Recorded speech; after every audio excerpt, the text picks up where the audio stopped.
I just want you all to kind of walk me through the initial emergency rules, how we got here, and then these new proposed emergency rules, why we have them now.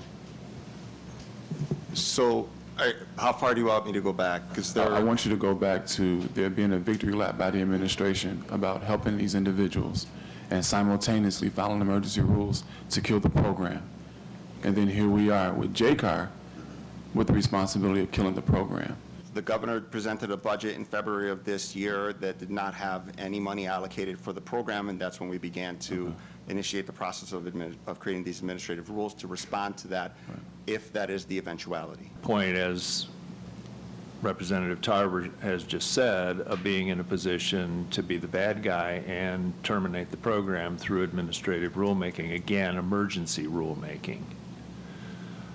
I just want to make the point that I believe this is an emergency of the administration's own making. This is, I think, was an abuse of the emergency rulemaking authority at the outset of this whole process, and I would say that it's also an abuse of it's an abuse of JCAR to use us as the vehicle by which this program is terminated.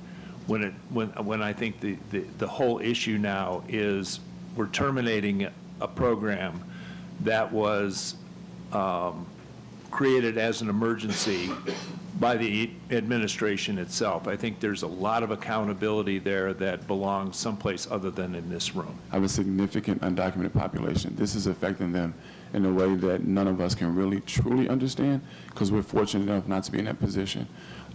It's very concerning to me. I would like to certainly have a conversation offline as well about specific outreach so that those individuals are aware and they can get the resources that they need, because I don't think any of this is their fault, whether it's the administration, I don't think it's JCAR for sure, or the legislature. It's certainly not their fault, and I want to make sure those individuals have the best opportunities possible.